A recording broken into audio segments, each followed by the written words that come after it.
And we're set to go. Good afternoon or good evening. This is the Sunshine Sports Report on 904live.com. Okay.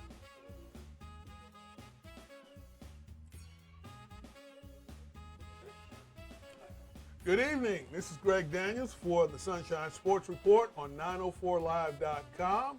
Uh, we're here on a Thursday. I know like 2 weeks ago, I promised you that we would have Ronald Lewis. And we had some technical difficulties. We had technical on both parts, but Ronald being a true champion, he came through for us this week, and Ronald Lewis is our guest. Welcome to the Sunshine Sports Report. Thank you. It's my pleasure to be here, Greg. All right, well, I mean, there's a lot of things going on. For those of you who don't know, Ronald played at Florida State in the 80s. 86 to 89. To be Okay. exact. Yes, sir. And locally here in Jacksonville, he was a high school superstar over at Reigns. Yes, sir. Back in 84 through 86, we were at Reigns and played under Coach Freddie Stevens, and really enjoyed my time there. And I think that is where my athletic abilities really took off. So you over basically on the northwest side. So y'all ran the northwest side. I won't say we ran it. We were pretty good. Those days back then, Reebok was pretty good. Jackson was pretty good.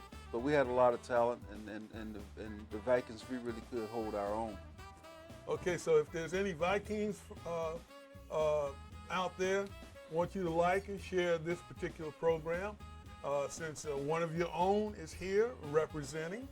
And at Florida State, what made you decide to go to Florida State out of all the colleges you had a chance to go to? That was interesting. That was actually a fun time as I think back during the recruiting. And it was funny because I played baseball also. Oh, so okay. I was getting recruited by a lot of schools, anywhere from Boston College down to Miami, out to USC. Mm-hmm. And one of the things that was important to me is I wanted to be able to play both sports. Right. And I knew I was going to stay in the state of Florida because, of course, my family. You know, I wanted my family to be able to come see me play, and if I wanted to come home, I could come home and get back to school. And Tallahassee just seemed like the right fit. Coach Bowden came in.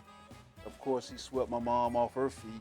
And Coach Martin, the baseball team, was pretty good. So it was pretty null and void. I was going to Florida State, and it was 2.5 hours away from Jacksonville, far enough to get away, but close enough to get home. And you had Florida A&M right across the street. Right. That was one of the big selling points was because you had A&M. And I'm sure Bowden and Martin mentioned that more than once. Of course they did, and we had some, and I knew quite a few people who attended Florida A&M, and heck, that was almost a thought. But they were right across the street, so you felt like you were home. And there were so many students at both Florida State and on FAMU's campus. So it's Tallahassee, so we call it Jack's Tallahassee because there's so many Jacksonville, Duval County students there. Yeah, I know. Watching football at that time, and I was watching Florida, and I liked Florida at that time, but I was watching Florida State. I said, man, there is a lot of guys from Jacksonville. How did they do that? I tell you, probably by my junior year, there's a photo that I have. We had maybe 12 to 14 players on our team, on our roster, with a lot of us contributing, playing, starting, people like Leroy Butler, Edgar Bennett, myself, Corian Freeman, Howard Dinkins. Wow. So we had a slew full of Duval guys on that team that really could play. And you're talking about NFL pros, too. Yes, we were blessed. Quite a few were able to make it to the next level, and then at one point we all were up in Green Bay, Wisconsin together. So that's a blessing. Florida boys running around in the snow. That was funny because you got Florida guys, especially around this time of year up in Green Bay. It's 20 degrees, and we weren't used to that. And I came from California. I can never forget when I got off the plane in Green Bay in November, I had on flip-flops and shorts, khaki shorts, and it was my.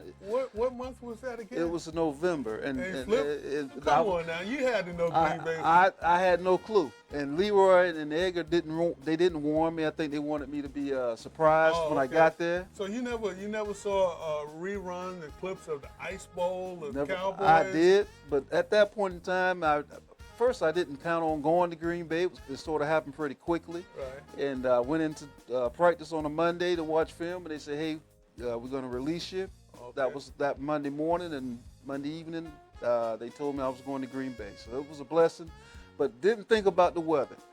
Let's talk about Florida State for right now. Bowden, this was like in the mid '80s, late '80s that you got there. Yes, sir. And Florida State had played for a chance, an opportunity to become national champions. But they hadn't won the championship. And one of the things was basically because you were, Florida State at the time, I believe, was an independent. We were independent. So, you had to play the top schools in order to build a reputation. Right. It's kind of like even today. Right. But you were part of that legacy, that road warrior legacy. Where were some of the places that you played? Oh wow, we would play anybody, anywhere. I remember playing up in Michigan as a true freshman. We played up there. Who did you play against Michigan? Harbaugh was on that team. Was the quarterback. Gerald Brown, guy out of Titusville, was on that Michigan team. Man, there were quite a few guys. I know they beat us. Okay. We went up to Nebraska, and in those games, Michigan State, and what I can remember playing those guys, those big teams up there like that, LSU, we were always in the game. If we did not win, my freshman year, I didn't redshirt, so my true freshman year we were 7-4. So everybody was kind of, but the next year from '87 on, we took off. Because you learned, because you played top talent. Because we had played top talent, and not to mention those boys down south that we played every year. So you don't even mention it. So did you notice a difference in the speed? Were you generally faster than those teams, say, up north? Of course, and I think now they've kind of made up ground on that because they recruit a lot down south now. Right. But back then, that was one of the things. Florida teams, we can run. Now they may have had bigger offensive linemen and defensive linemen, but we had athletes, and so that kind of gave us an advantage over teams that we would go up north to travel to play, and that was one of the things, the speed that we had. So you were a wide receiver for Florida State, and an outfielder. And an outfielder, but yes, sir. Okay. Who were some of your teammates on the offensive side of the ball? Oh man, in the backfield we had Sammy Smith, Dexter Carter, Amp Lee, Danny McManus, Peter Tom Willis. Legends, Florida State legends. Florida State legends. And who were your running mates? I remember the receivers, Lawrence Dawsey and Terry Anthony and Bruce Lassane. We were tight, the Fab Four. The Fab Four. Those were the Fab Four. Right. And in fact, watching Florida State, following Florida State, after you left a legacy as far as wide receivers were concerned. The wide receivers of the 90s anyway said, we're Florida State receivers. We got to go out and we got to catch the ball. We got to go the extra mile and I think it was because of players like you. I think so. And prior to us, we had guys that had played at Florida State. And you think about Ron Sellers and Fred Biletnikoff, right. and then Hassan Jones and Jesse the Jet Hester, and those guys that set the tone. And then, by the time it got to us, and we had a receiver coach by the name of Coach Dr. John Eason. Okay. He's the AD over at FAM now. I mean, he was just one that instilled greatness, and he made us work hard. And he always stressed to us the importance of education. All of us got our degrees. So he stressed that. and he stressed how important it was not to drop the football. Yeah, right. And that's something that, I mean, even the NFL players are doing now. I don't know, maybe because they don't stay a full 4 years, that they don't learn their craft. I'm not sure what it is, but you find more drop passes. I think so, and I think it has a lot to do with a lot. You know, of course, there's more money in the game today. I don't think that you don't, and I can't say this, but I know that you have to put work in, and you want to master your craft. You got to do it when people are sleeping. You got to work when others don't want to work, and you know, I think there are a few that's in the league now that are doing that, and it shows. You take the guy out in Arizona, been playing 20 years. You know, very rarely does he drop a ball. So I think he's put his time in, but it comes from hard work, and it's not always going to be glory and all of that. But you have to be able to go out there and make the play when your number's called. Well, since you left college now, they put in all kinds of rules that where you can't work a player more than 20 hours a week and like that. So, and they don't do a whole lot of tackling, physical contact. So that's maybe why there's so many missed tackles and drop balls and missed assignments. Missed assignments, especially this year when we're concentrating on Florida State, especially Florida State, where they have a lot of pre-snap penalties. Right. Before they even put the ball in play, the offensive lineman is jumping offside. Offside. Wide receivers not covering the proper plays. I saw one time where one of the Florida State players asked the official, was he onside? And he had his hand like that, and the official was telling him no, but he never looked at the official. Wow. So had he just looked up at the official, he would have known. He would have known. He would have repositioned himself. So you know, there's a lot to be said about practice. There is, and there's no saying people. You play like you practice. Exactly. You play like you practice. So if you're not working hard in practice, and on every level, I've always been told it's the little things, and it takes discipline, and it takes repetition, doing it over and over and over. I remember Coach Eason, I go back to it, he would say, if I knocked on your dorm door, your apartment door at 2:50 in the morning and asked you to run a route, run a curl, I want you to get up, run the curl, and catch the football out your sleep. So those were the things, and that was the type of wisdom and type of information and direction that we had. And have we lost that? I think, you know, maybe so. I think now, when I was at Florida State, we all stayed together. We stayed in the apartments together. So the football team was a nucleus, and we were around each other daily. Now I think it's kind of spread out, and so a lot of things can take effect. Okay, I don't know if you were on the field when this play took place, but you were definitely on the team. You were a member of Florida State when they came up with that punt Ruski against Clemson. Now, I saw a part of the game, but I was looking to see if I saw you on the field at the time. No, you wouldn't have been on the field because it was punt. It was a punt. Yeah, they were punting. Right. How often did they practice that play? We actually practiced that play. Coach Bowden was known for having one or two up his sleeve, and that was actually one of the plays that we would practice. And lo and unbeknownst, I mean, he couldn't have called it at a better time. And our Jacksonville native, Leroy Butler, I mean, it was just a great play. I gotta ask you this: did you get on him for not scoring? He ran out of gas. You know we did. We played it up in Clemson, and he took some flack on the plane ride back. But we won the game, and that was the most important thing. But of course, once the dust settled, we got on him, and I can still see him now going down the sideline with his head tilted back, just running out of steam. You can hear him breathing hard. He was trying to get there. Coach Bowden, he's so folksy and everybody seems to love him. Did he what kind of wisdom did he lay on you? The biggest thing was to always try to do the right thing. That was the biggest thing. And he's a God-fearing man, and he instilled that in us. He gave us the opportunity. He would take us to church services. Okay. So that was the one thing that he promised each parent. And so he would do those type of things. He was that fatherly figure, but now he would also let you know when you didn't do what he expected you to do.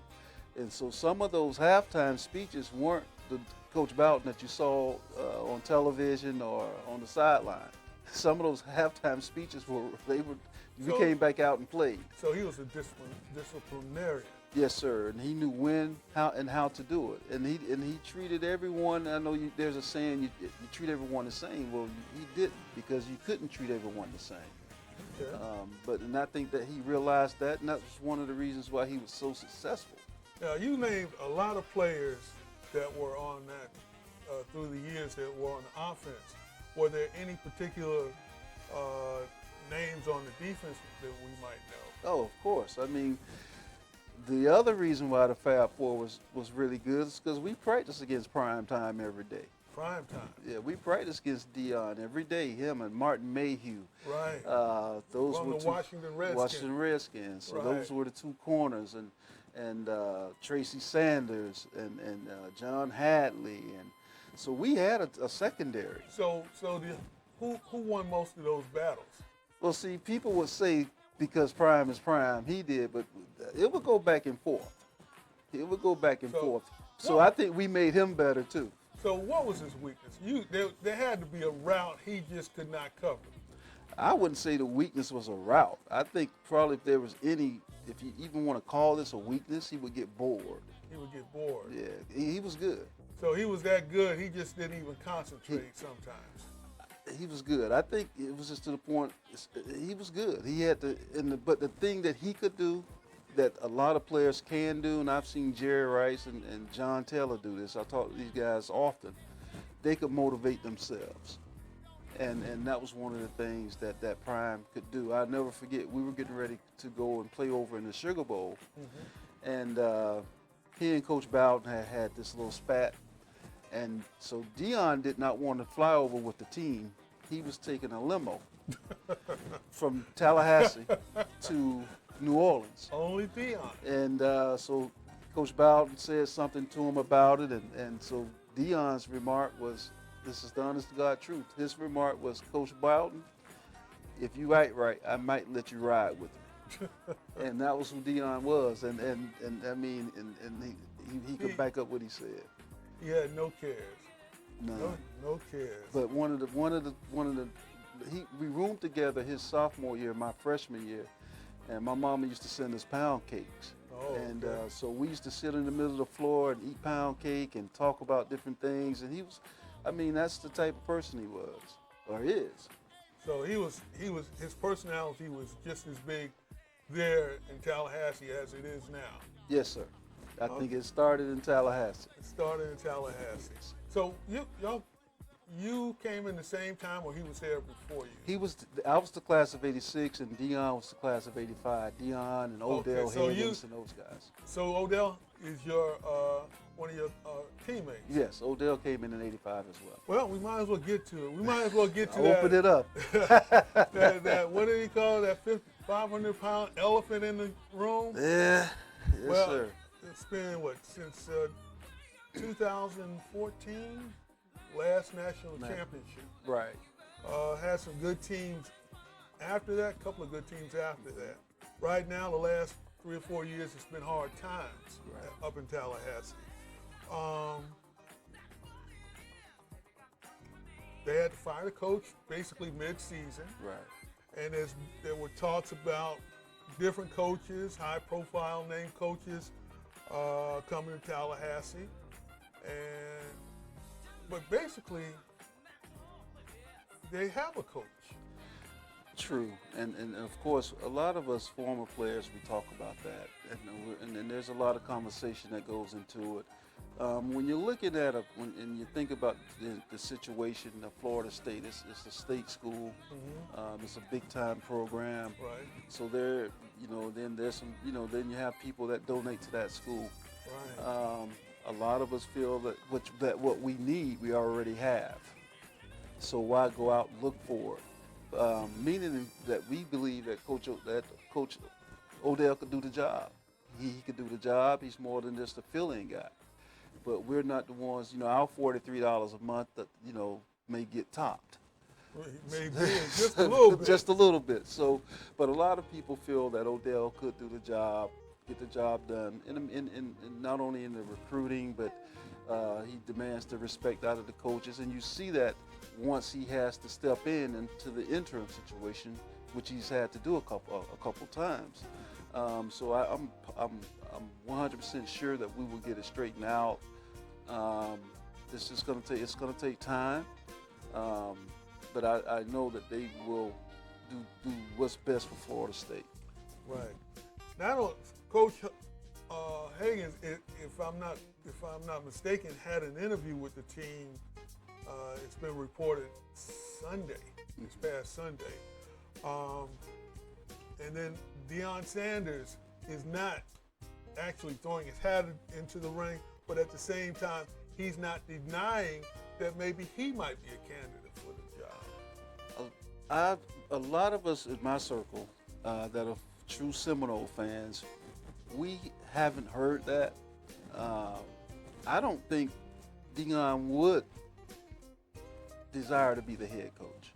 Well, why not just kill it? Say, hey, look, Florida State is my school. I'll do anything in the world for them, but I'm not their coach. And I think that's a Deion question. I think it's part of who he is. I think his inner circle knows what he holds on to. You have to look at his personal life. His son's, I think, an upcoming senior this year. And I know for one, he wouldn't leave that. He's coaching his son, he's grooming his son. So for him to throw his name in the hat to be the head coach at Florida State, that comes with a lot of responsibility. Oh, yeah. And that you have to be ready to commit 100% to that. And I don't see that. 100%, and not just for 2 or 3 months. We're talking about at least 8 to 9 months a year, at least. Correct. And I would venture to say it's year-round. Yeah. It probably is. You're probably right. You've got to go see this recruit. You got to talk to this recruit's parents. You've got to try to maintain your coaching staff. That's right. We're on 904live.com. This is the Sunshine Sports Report. I'm Greg Daniels. This is Ronald Lewis, former wide receiver at Florida State, former NFL wide receiver. We're going to take a break, and when we come back, we're going to take a look around the sporting venue, because tonight it is Thursday night, and there is a football game that is about to kick off. I think it kicks off in like 5 to 10 minutes. We're going to talk about them. We're going to talk about the Jacksonville Jaguars. The Jaguars, they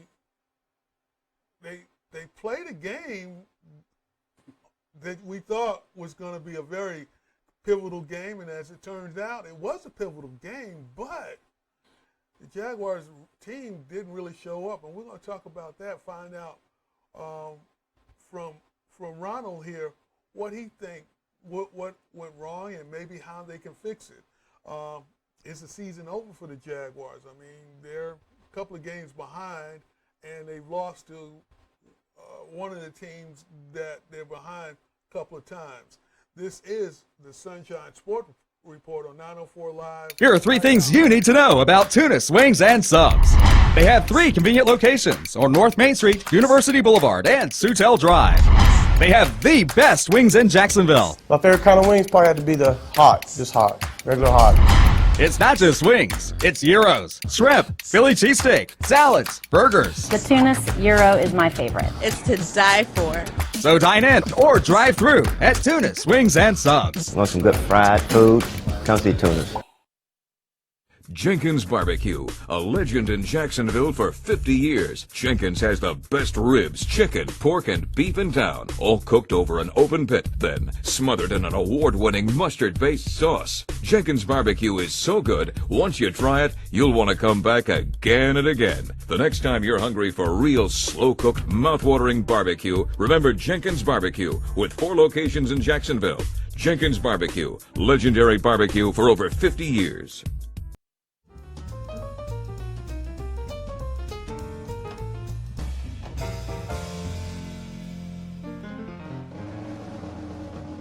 With its impossible-to-miss location across from St. Augustine's famous Bridge of Lions, Harry's Seafood Bar and Grill has become as recognizable as many of the city's historic sites.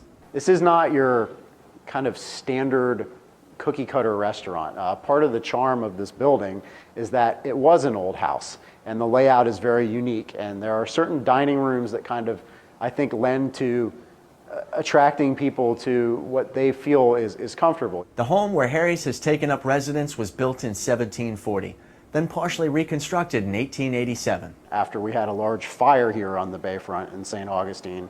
The first restaurant moved in 1976, and then a few others followed until Harry's, which also has locations in Gainesville, Tallahassee, Lakeland, and Ocala, took over in 1997. The Destination Guide's best restaurant in St. Augustine, Harry's has embraced the city as much as the thousands who flock here every year have embraced the restaurant's St. Augustine meets New Orleans theme.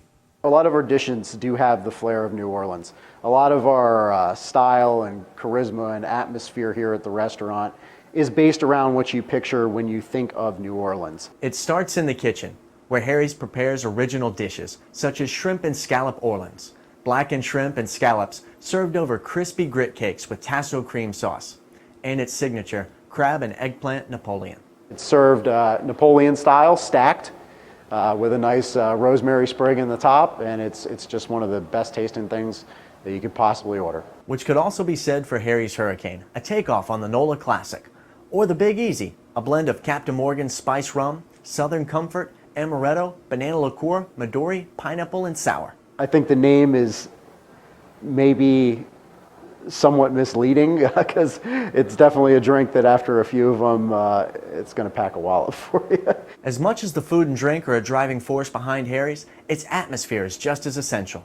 The upstairs dining with the balcony is incredible. There's no spot that would be better for a couple to come and have a date night in this entire town than to sit on our balcony and look out at the bayfront. Probably the highlight, I would say, of our dining areas here would be our courtyard. Our courtyard is by far and away the largest, most beautiful seating in Northeast Florida, outdoors, bar none, anywhere in the area. We always have live entertainment out there. Welcome to the beautiful patio here at Harry's. I've been told by numerous people that it certainly reminds them of the feel of New Orleans when they are out dining in the courtyard. And when Mardi Gras rolls around, we bring in a large band and just throw the biggest party we possibly can in St. Augustine every year for Mardi Gras. We have the girls throwing beads out from the rooftops, the band just going crazy, playing music, everyone dancing, everyone drinking, having a great time. Everyone's drinking Hurricanes everywhere, some good-natured debauchery. But even Harry's can't live on good-natured debauchery alone. One of the things we're proudest of is our relationship with a lot of the other businesses in downtown St. Augustine. Many of the shop owners on St. George Street and bed and breakfast owners don't hesitate to refer their customers to us. Has anyone had the chance to eat at Harry's Seafood? Yeah? Food's good, isn't it? People know what they're going to get and what to expect when they come here. We're going to do everything it takes to make sure that they have a great experience here. Taste that Caribbean sunrise, bakery, curry jerk and oxtails, flavor savory. Taste that Caribbean sunrise, so happy to feast. Come dine and unwind, Caribbean sunrise. The finest authentic Caribbean cuisine, yeah man, curried shrimp, daily specials, and much more. Caribbean Sunrise Bakery.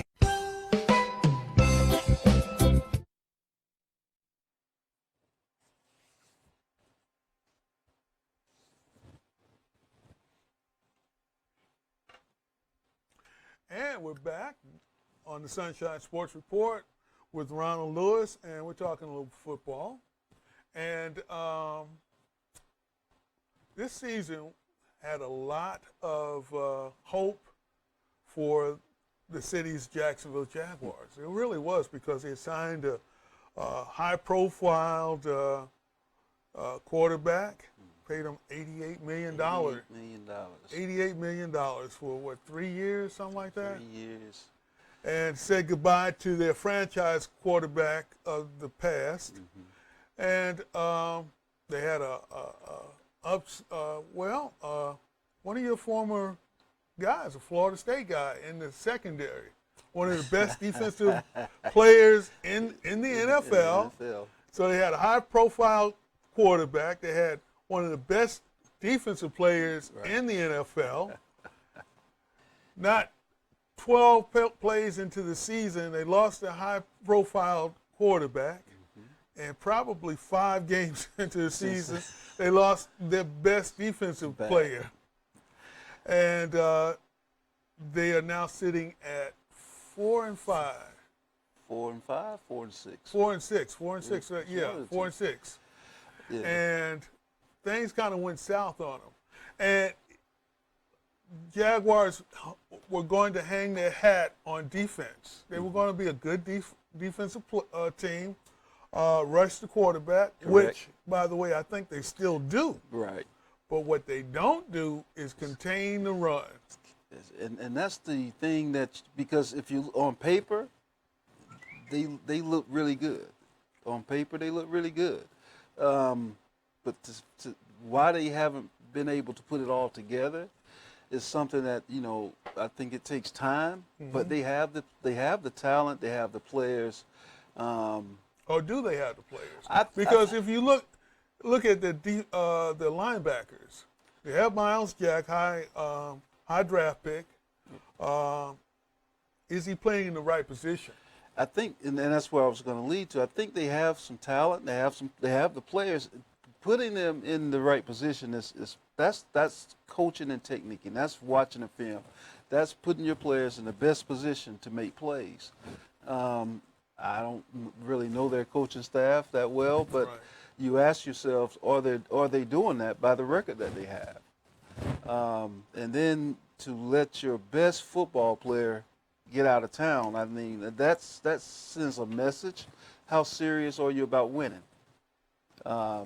You know, I don't think there is anyone on that team that could make a difference like Jalen could on that team. So to let your best player get out of town, I think that just sends a message. But they were losing with Jalen. In fact, Jalen had a confrontation with the coach during the middle of the game. I guess they said it was over like a 4 or 5 yard completion. Correct. But maybe what it was they weren't in the right defense to best for that play. For that time of the game. Or for his skill level. Right. And there are a lot of things I think that happens during the game and in the game that we as spectators see on television or even from the stands. If you don't really understand that game, you have to understand what they're trying to accomplish on the defense. But for Jalen to react like that, you had to know that something wasn't right.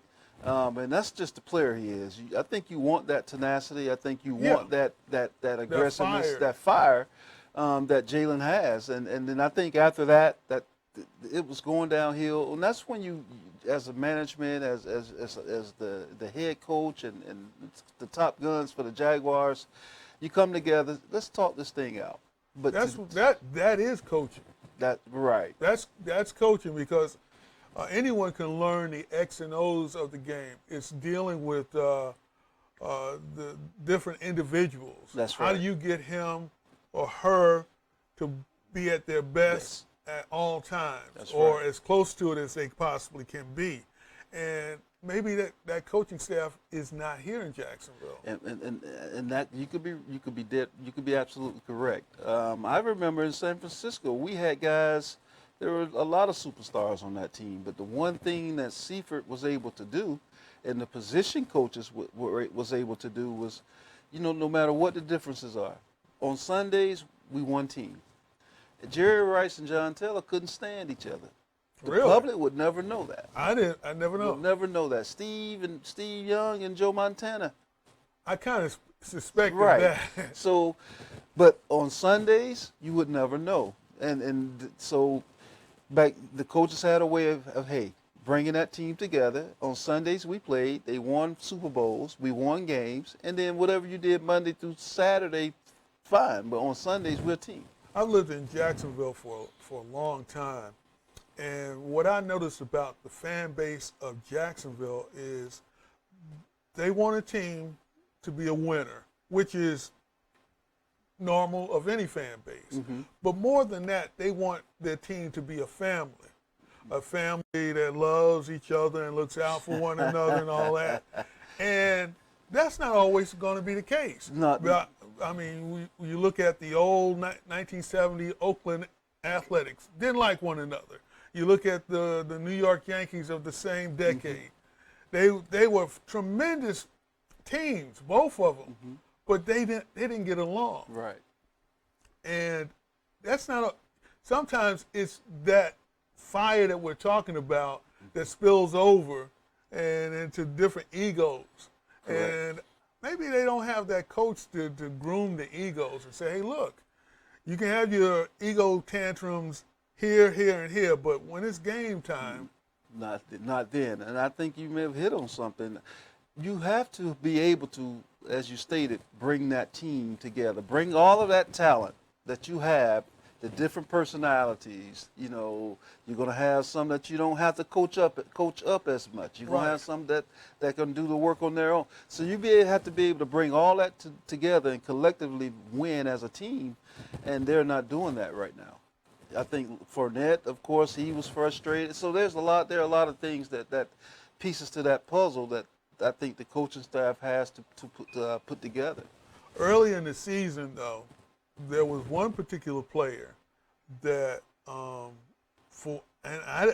didn't see it coming, but there was one particular player that caught the attention of the entire Jacksonville fan base, and that's Gardner Minshew. Minshew could do no wrong. Right.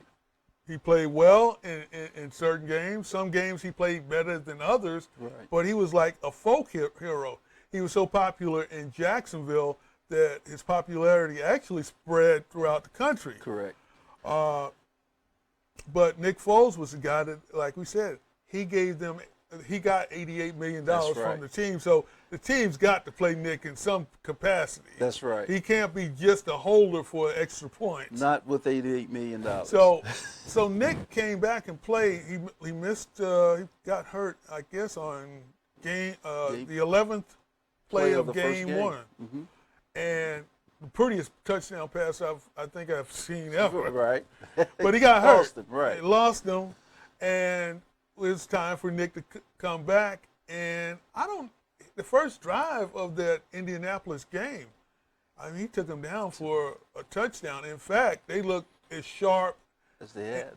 Yeah, they had since the 2017 season. They looked at, make it actually 2018 when they played against the Patriots. That was the last really complete game that they played that I can recall them playing. They've had other victories, but that was a complete game. And it looked like they were headed that way, but I think what happened was the defense took all the momentum because they were making the running backs look like Jim Brown and O.J. Simpson. Oh, wow, yes. The running backs, I started watching, and I usually flip through the game. And when I'm watching the Indianapolis running back, they couldn't tackle him. And it wasn't anything fancy. He was just running. They just couldn't tackle him, and so there has to be some formations or some coaching, of course, that needs to be done there with the line. But I didn't see that one coming. Well, I mean, they kind of did the same thing, had the same game against the Carolina Panthers. They couldn't stop the running back in that particular game either. He ran for doggone near 200 yards. And they were gaping holes. So I'm wondering, I'm wondering if they're lining up properly, or it has to be something that technique has a lot to do with it, and a lot of it starts in the film room. That's why you go in and you watch the extra film on the team that you're preparing to play. Preparation, they say, is the key. So something they're obviously missing if these running backs and these holes and the offenses are able to run the ball and run at that level. Now, the Jaguars' next game is against the Tennessee Titans. And they actually won the last game they played against the Titans. I believe was played here in Jacksonville, if I'm not mistaken. But anyway, they go up to Tennessee, and they've got a Jacksonville area player who just kills them. and here it goes again. Mr. Henry definitely has a. I don't know if it's the just the attitude of I'm playing against Jacksonville or. Last year he ran for what, a 90 yard. 90. I thought it was 99, 92. It was something like yeah. It was, yeah, and he's like what, 6'5". He's a big guy. Big guy, 6'3", 220. Yeah, and he actually outran just about everybody on the field. But by that time, the Jaguars were toast. Right, it was over. But if they couldn't stop the two Indianapolis running backs, how do they stop Derrick Henry? That's we will see. We will see what they come up with. I don't think you could put as many men in the box as you like to stop the run. But the thing about that is once they break through that initial the initial attack, he's by himself again. Now you're talking Derrick Henry and defensive backs. And he's bigger than any defensive back the Jaguars have. Right. I think he'll win that. Faster. I think he'll win that battle. So it's going to be interesting to see how they line up and what they scheme to try and keep him intact. So where do Jaguars go next season? Because it's November 21st, and they're pretty much out of the playoff hunt. Right. And so I always say a successful season for any NFL franchise who hasn't made the playoffs in a few years is being in the hunt in December. Right. They're out of the hunt in November. And now the fan base is talking about, well, who do we get with our number one pick?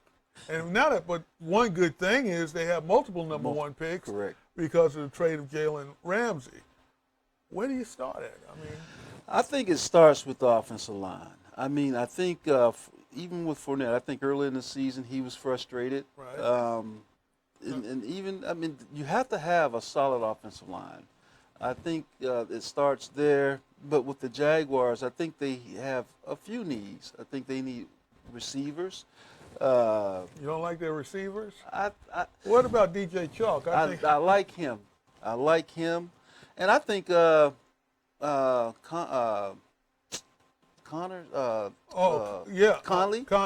I think he's big and physical. But outside Chark, I don't think they have the other guy that can spread the field. The third guy, right. So you're talking about a interior wide receiver. Right, someone that can get in the seams. I think Conley could do it if they lined him up. They seem to like D.D. Westbrook. Yeah, I think. But you being a receiver and play the position. But with his body, I don't know if he can really play in there like that, game in and game out, especially against physical teams.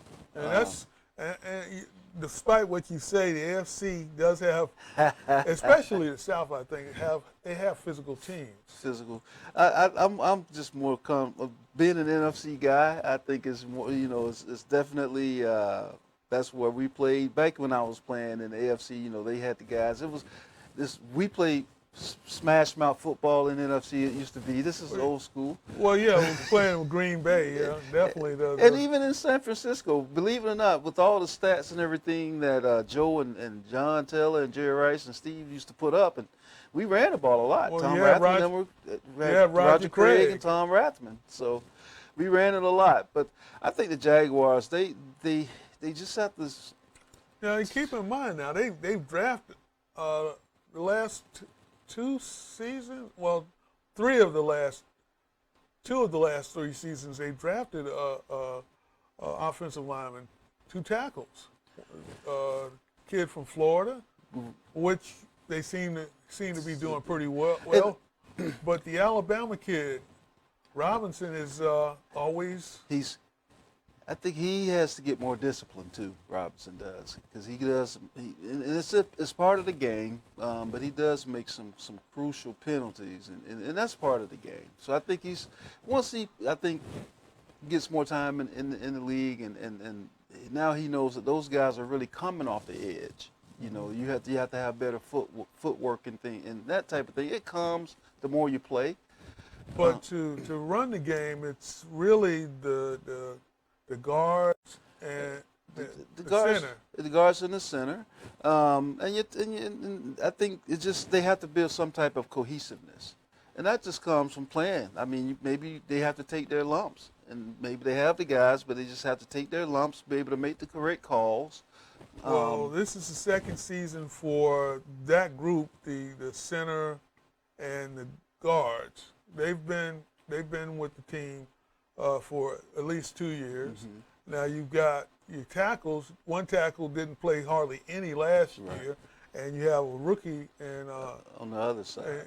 Taylor. Right. So maybe so. They're going to have to work hard. I think part of that is training camp. I don't agree with your starters not playing until the last game. I didn't like that either.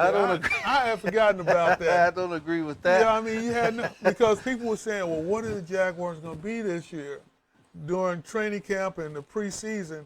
And I looked and I said, I don't know, because they're not playing the players. You don't see them. And I know that it's a big deal that you don't want to get your players hurt in preseason, but they've got to play. You have to play. I mean, Nick Foles get hurt the first play of the regular season, so it can happen at any time. I think in part of the preseason is allowing that offensive line to get some plays in to form that cohesiveness. Mm-hmm. So I think to me, I hadn't seen that happen before. So maybe that's next year. This upcoming season, they'll play a little bit more during the preseason. Okay, well, let's look around the AFC South. Like we said, there's a big game tonight that's going to, if you're looking at it live, it's tonight. Mm-hmm. Thursday night, you have the Houston Texans against the Indianapolis Colts. This is for first place. The Colts have had Houston's number. I think I saw somewhere where they said Jacoby Brissett is 4-0 against Indianapolis. I mean, against Houston. Texas. So, and it was like maybe 10 days ago, maybe less than that, 6 days ago, they were talking about Deshaun Watson being an MVP player. Right. And he had one bad game, and now there's thoughts about him. I guess it's the old adage is true. You're as good as your last game. So who do you like here?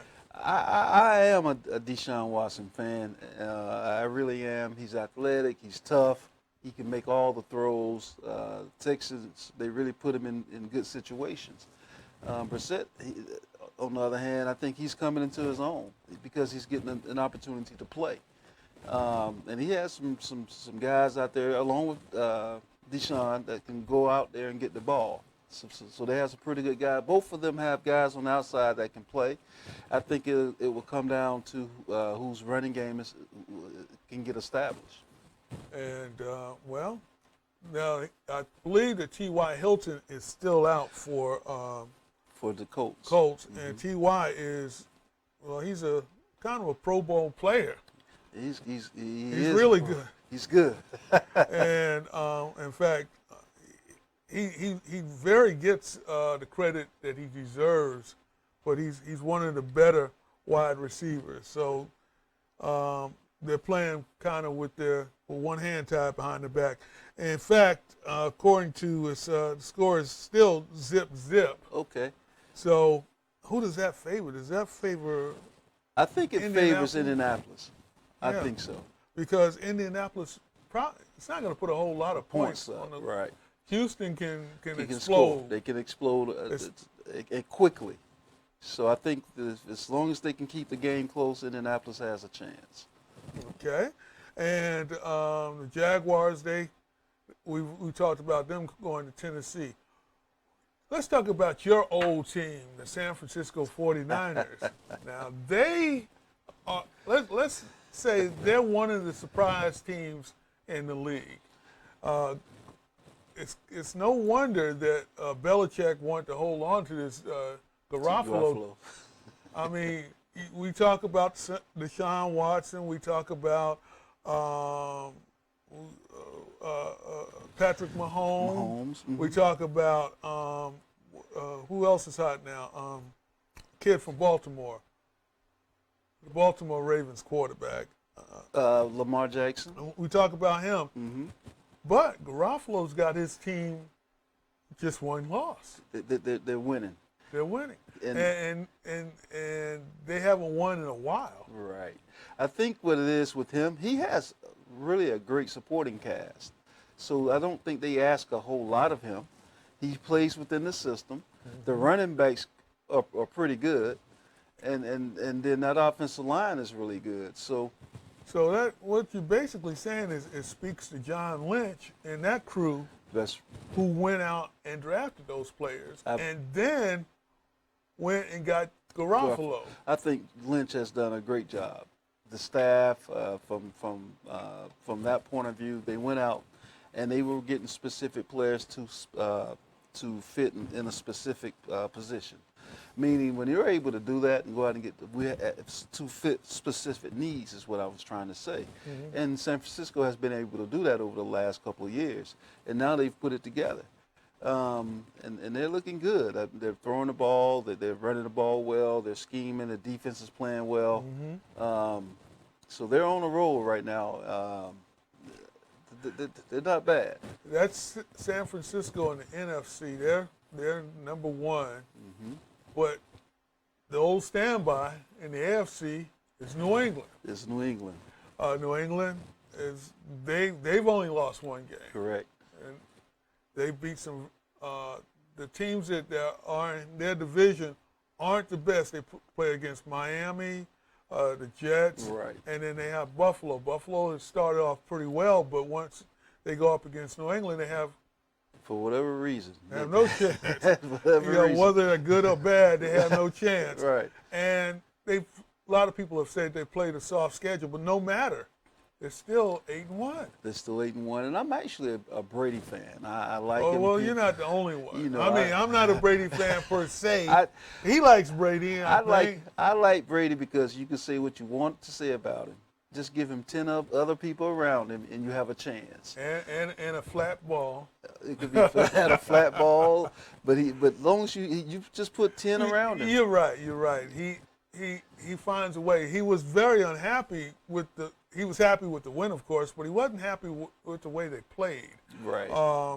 In fact, I was watching an interview after the game, and he's not a real big talker anyway, but Correct. In that particular interview, he really didn't want to say anything. He was one-word answers, and right. He was very short.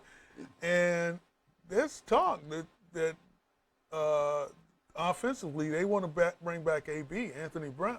Rather. Antonio Brown. They want to bring him back, but I think what they want to do is first give him some help. Get him some help, and let's see what the NFL does with him, first of all. Yeah. And what Brady said was basically last week that offensively, they just tried not to turn it over and win with special teams and defense. And the defense played well this last week. They played Philadelphia this last week, and Philly, they were missing a few of their players. But no matter, I'm sure New England had some missing too. So you got to go out and win, especially at home. That's right. You have to go out and play. I mean, if we look at New England, they really don't have the big name $22 million a year players. I think they have some blue collar players that execute, that plays within Belichick's system, and they know where to line up, when to line up, and they're efficient. And that's how they win. I mean, they're not going to outrun you, but they're going to move the ball to the field and do what it takes to win. And a lot of people say, well, since Belichick has gotten there, he's really turned that program around. But I go back to Bill Parcells because Bill Parcells actually had him in the Super Bowl. That's correct. And they and since then they've been one of the top teams Year in and year out. Year in and year out.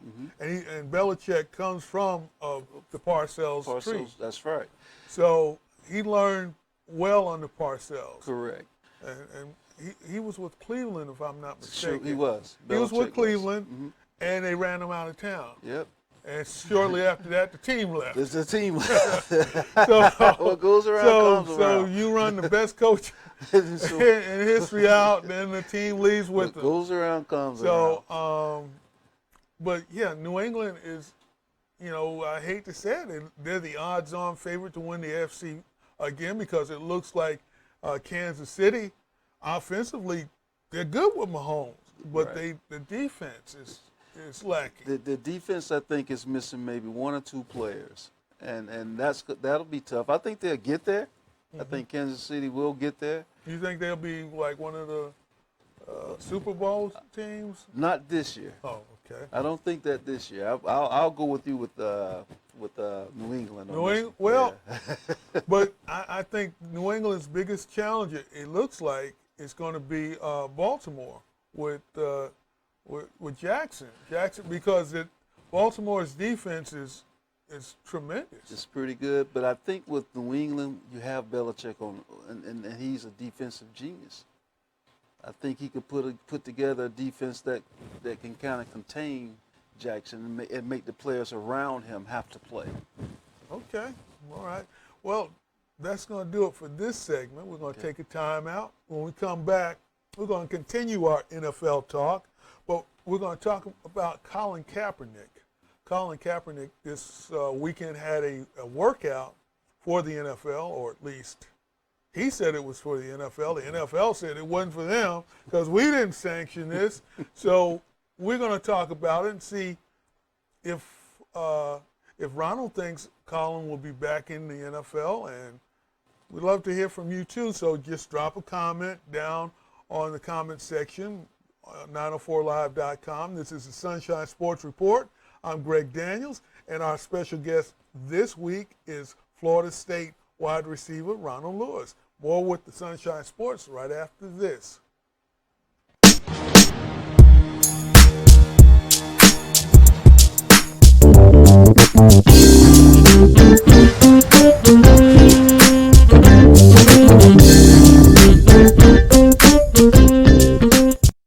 If you're in the mood for the best seafood south of the Chesapeake, there's only one place to go, the Blue Crab on Julington Creek Road in Jacksonville, serving the best Maryland-style crab house fare with a southern touch. Try our signature steamed blue crabs, seasoned to perfection with spices straight from Maryland. And don't forget to grab a drink with friends at our bar, with specialty drinks you won't find anywhere else. Come.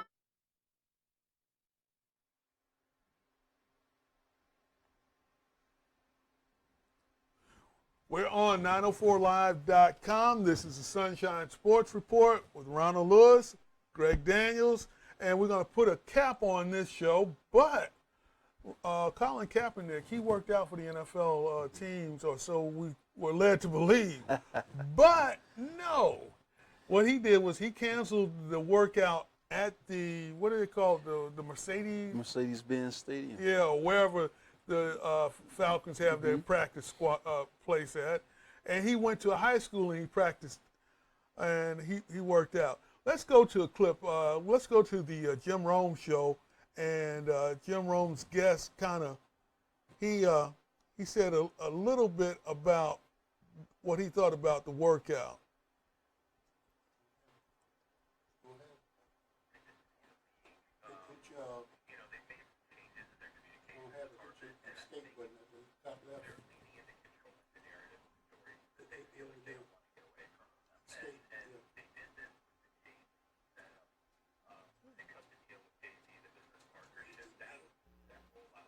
Got it now?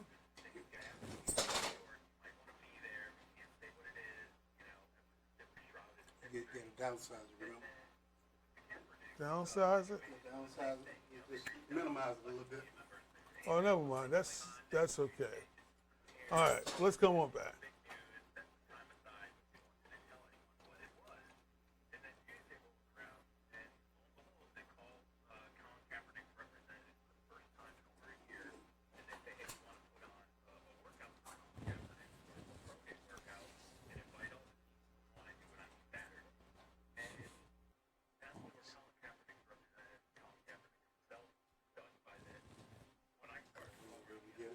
All right, well, we'll come back to it. Live TV.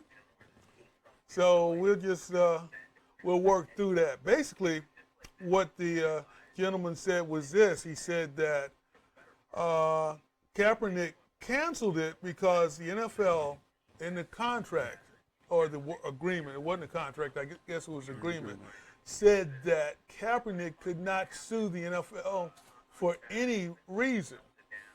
So, a couple of things happened. One, the media was not invited to the sanctioned NFL workout, or at least there were certain people that were able to come. Right.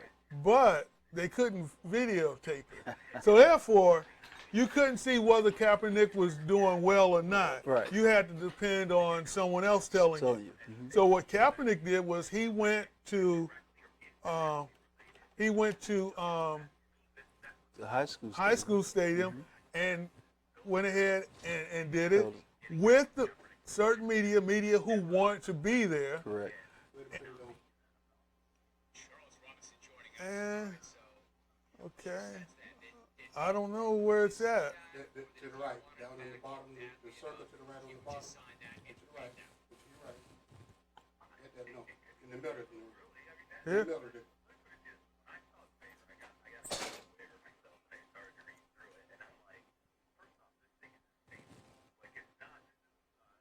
Yeah.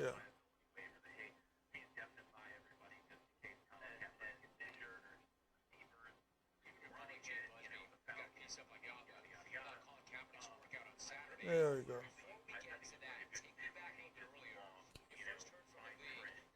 You got it?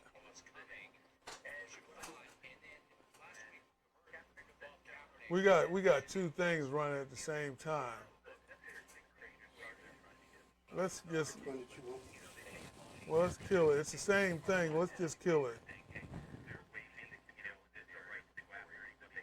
Just go ahead and kill that.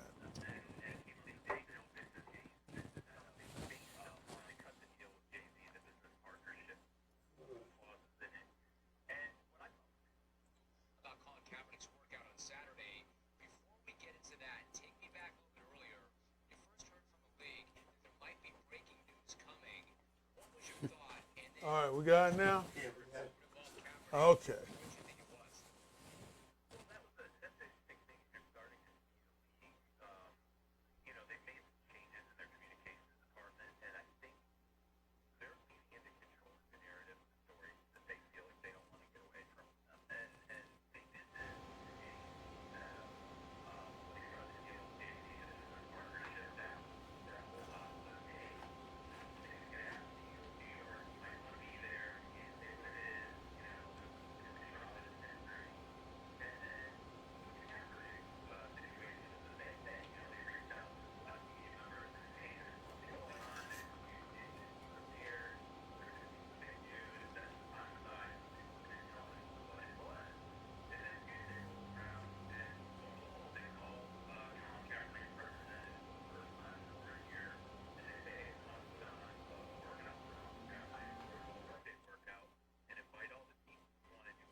Okay.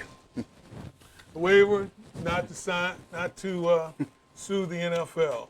So, some of y'all saw it, and I say that he looked pretty good. Pittsburgh needs a quarterback.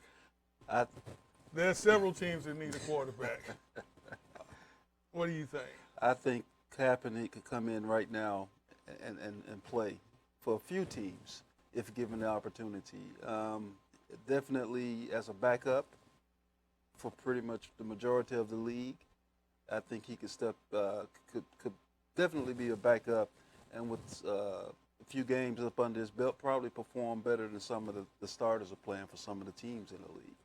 With that, Ronald Lewis, you have the last word on the Sunshine Sports Report. It's a pleasure having you here.